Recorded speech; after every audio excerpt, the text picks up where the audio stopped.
ॐ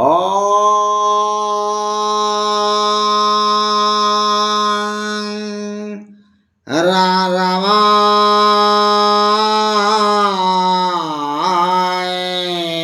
नमः। श्रीकृष्ण गोविन्दाय मुरारे हे नाथ नारायण वासुदेव। जय जगन्नाथ जय जगन्नाथ जय जगन्नाथ। समस्त भक्त वृंद मान को, ब्राह्मण गुरु मान को, मातृशक्ति माँ मान को, साधु सन्थ मान को, ज्येष्ठ श्रेष्ठ गुरुजन मान को शुभ संध्यारे आज धनु संक्रांति मोर अनंत कोटि मथा लोटा प्रणाम। आज्ञा आमे रामायण आज किछि अंश जानिबा। आज्ञा रावण काहाकू कहती आ रावणर जन्म किपरि थिला, विशेष करे बो आम समाज पे ये सुंदर उपस्थापना आओ भविष्यतर माँ आओ पिता और माता मान जो मैंने आज्ञा भविष्य पिता माता हवा को जाउछन्ते तेबे या को श्रवण कले आपणकर भविष्यत जीवन होची चलापथ कुसमित हवा आज्ञा निश्चित भाव रे आज्ञा। तेबे आसंतु आमे श्रवण करिबा। आज्ञा राम अवतार पूर्वर रावणर जन्म होइतिला। तेबे रावण राम लीलार सहायक संध्या समय सुमाली कन्या निकषा विश्रवा ऋषि पाखरे पहुंचे आज्ञा प्रेम निवेदन करिथिला। किंतु संध्या समय रतिरमण शास्त्र रे आज्ञा मना कहीं ना यही संध्या समय आज्ञा संसार रे प्रत्येक मानव समाज घर घरे घरे द्वारे द्वारे माँ जोगमाया जगत जननी माँ शिव और पार्वती बोलती आज्ञा। संध्या समय देवता मान को आज्ञा होचे संध्या अर्पण करा जाए। से समय संध्या समय आज्ञा ब्रह्म मुहूर्त समय केवल मात्र देवता मानकर चलन थाए। तेणु यही समय जदि रति क्रीड़ा करा जाए तेबे से जो संतान लाभ हम सी आज्ञा राक्षस प्रकृतिर संतान लाभ हम आज्ञा। तेणु यार मूलर रहस्य कारण केवल माता पिता संजोग काले बीजा लेखिला कपाले।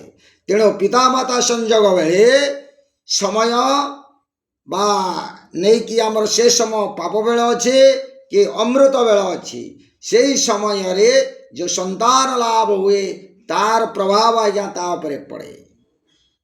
तेरे रावण पर आज्ञा होचे रावण जन्म नहीं जाइए असम रे संजोग होइतिबारो रावण आज्ञा राक्षस होइछि। संजोग समय अनुकूल नहले रावण परि राक्षस जन्म हेबे संसार रे आज्ञा। तेबे जन्म बेले रावणर 10 शिर 20टी भुज थिला। रावणर जन्म रे पृथ्वी कंपी उठितिला। आउ रावण परे कुंभकर्ण और तापरे विभीषण जन्म होइतिले। आउ विश्रवंकार शूर्पणखा बोली गोटे कन्या मध्य जन्म होइतिला। किंतु भंजंग भाषा रे आज्ञा भंज लेखिले कौन लेखिले आज्ञा आसंतु श्रवण करिबा। विंशति भुज दशानन रे कि दशा देव देव किन्नारे नर नागरे धरणी थरे हेउ पतन जे विकट रूप प्रकटवते रकत बरा व्याकत कांदे घटना घट सदृश श्रुति भैरव सुनजे विकति जे विषाणे तिनि नंदन जे बोलाइले से दशवदन कुंभ श्रवण जे विभीषण नंदिनी श्रृपण कारण श्रृप समान आया जे समस्त संसार कंदाए से होची रावण। और रावण 20 गोटी भुज शक्ति थिला तार 10टी मुंडर शक्ति थिला। रावण नाम भयदायक। कुंभकर्ण रावण ठारू बलवान थिला। रावण और कुंभकर्णर रूप भयदायक। तेबे कुंभ परे कर्ण जार से होची कुंभकर्ण। ବିଭୀଷଣର ଧର୍ମରେ ରୁଚି ଥିଲା ଆଜ୍ଞା। ତେବେ ବିଭୀଷଣ ପରମ ଭାଗବତ ପ୍ରିୟ ସେ ବିଷ୍ଣୁ ଭକ୍ତ ଧର୍ମରୁ ହରିଭକ୍ତି ମିଳେ ଆଜ୍ଞା। ବିଭୀଷଣ ହରିଭକ୍ତି ଚାହିଁଥିଲା, ଯାହାର ନଖ କୁଳା ପରି ସେ ଶୂର୍ପନେଖାର ନଖ ହେଉଛି ବଡ଼ ବଡ଼ ଥିଲା ଆଜ୍ଞା। ତେବେ ବାଲ୍ମୀକି ରାମାୟଣ ଅନୁସାରେ କୈକେୟୀଙ୍କ ଗର୍ଭରୁ କ୍ରମଶଃ କୈକେୟୀ ଭୁଲିଗଲା ଆଜ୍ଞା। ବାଲ୍ମୀକି କହିଲେ କୈକେୟୀଙ୍କ ବା ରାକ୍ଷସୀଙ୍କ ଗର୍ଭରୁ କ୍ରମଶଃ ରାବଣ, କୁମ୍ଭକର୍ଣ୍ଣ, ଶୂର୍ପନେଖା ଉତ୍ପନ୍ନ ହେଲେ ଓ ଶେଷରେ ବିଭୀଷଣ ଜନ୍ମ ହେଲା। ଆଉ ରାମଚରିତ ମାନସ ଅନୁସାରେ ରାବଣ ଓ କୁମ୍ଭକର୍ଣ୍ଣ ସହୋଦର ଭ୍ରାତା, କିନ୍ତୁ ବିଭୀଷଣ ରାବଣର ସହୋଦର ଭ୍ରାତା ନୁହେଁ। ମହାଭାରତର ବନ ପର୍ବରେ କୁହାଯାଇଛି, କ'ଣ କୁହାଯାଇଛି ନା ପୁଲସ୍ତ୍ୟ ବ୍ରହ୍ମାଙ୍କର ମାନସ ପୁତ୍ର ଥିଲେ। ତେବେ ପୁଲସ୍ତ୍ୟଙ୍କ ପତ୍ନୀଙ୍କ ନାମ ଗୌ, ଆଉ ତାଠାରୁ ବୈଶ୍ରବଣ ନାମକ ପୁତ୍ର ଉତ୍ପନ୍ନ ହେଲା। ଆଉ ବୈଶ୍ରବଣ ପିତାଙ୍କୁ ଛାଡ଼ି ପିତାମହ ବ୍ରହ୍ମାଙ୍କ ସେବାରେ ରତ ହେଲା। ଆଉ ବ୍ରହ୍ମା ତାଙ୍କୁ ଅମରତ୍ୱ ପ୍ରଦାନ କଲେ। ସେ ସମସ୍ତ ଧନର ସ୍ୱାମୀ ଓ ଲୋକପାଳ କରିଦେଲେ। ମହାଦେବଙ୍କ ସହିତ କୁବେରଙ୍କର ମିତ୍ରତା ହେଲା। ଆଉ କୁବେର ନଳକୁବେର ନାମକ ପୁତ୍ର ପାଇଲେ। ବ୍ରହ୍ମା କୁବେରକୁ ଲଙ୍କାରେ ନିବାସ କରିବା ପାଇଁ ଆଦେଶ ଦେଲେ ଓ ଏକ ପୁଷ୍ପକ ବିମାନ ଦେଲେ।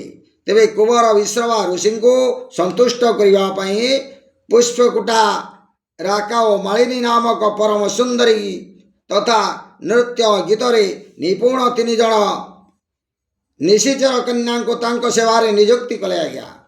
ତେବେ ସେମାନଙ୍କ ସେବାରେ ସନ୍ତୁଷ୍ଟ ହୋଇ ବିଶ୍ରବା ସେମାନଙ୍କୁ ପରାକ୍ରମୀ ପୁତ୍ର ଜନ୍ମର ବର ଦେଇଥିଲେ ଆଜ୍ଞା।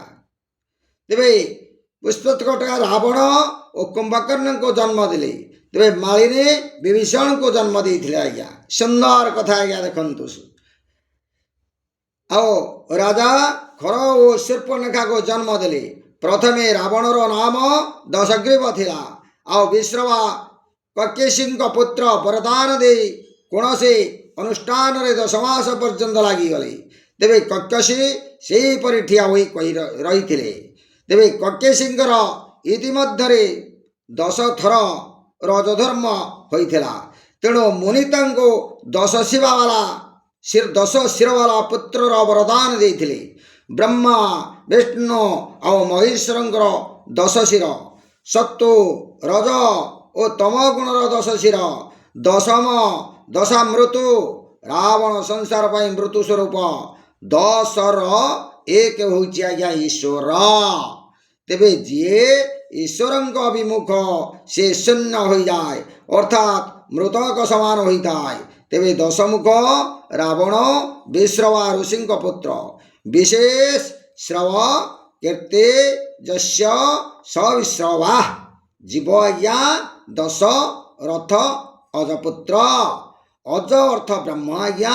ତେବେ ଈଶ୍ୱର ସଦ୍ଗତି ମୁଖ୍ୟ ଭକ୍ତି ପ୍ରାପ୍ତ କରିବାର ଉତ୍ତମ ଅଧିବାସୀ ଜୀବର ଆଜ୍ଞା ହେଉଛି ପ୍ରତୀକ ହେଉଛନ୍ତି 10 ରଥ। 10 ଇନ୍ଦ୍ରିୟ ହେଉଛି 10 ମୁଖ 10 ଦିଗକୁ ସ୍ୱର୍ଗାଦି ଲୋକକୁ ଯାଇପାରୁଥିଲା। ତେବେ ଉତ୍ତମ ଅଧିବାସୀ ଜୀବର ପ୍ରତୀକ ହେଲେ ତେବେ ବିଷୟ ନିଶାଚର ବୃତ୍ତି ବାଲା ଜୀବ 10 ମୁଖ। ଆଉ ରାବଣ ଶ୍ରବା ଶ୍ରୁତିରେ ବେଦରେ ବିଶେଷ ଭାବରେ ଯିଏ ଶ୍ରୁତ ସେ ହେଉଛି ଆତ୍ମା ବ୍ରହ୍ମ। ତେବେ 10 ମୁଖର ପାଟରାଣୀର ମୟ ଦାନବ ରତନୟା ମୟ ଅତ୍ୟନ୍ତ ମାୟାବୀ ଦାନବ। ଏଣୁ 10 ମୁଖ ଯୁମତି ବାଲା ତାମସ ପତ୍ତିକ ବୃତ୍ତି ହେଉଛନ୍ତି କୈକେୟୀ। ତେବେ ବୁଦ୍ଧି ବୃତ୍ତିରେ ଭେଦ ଅନେକ, ତେଣୁ 10 ରଥ 10 ମୁଖର ରାଣୀ ବହୁତ।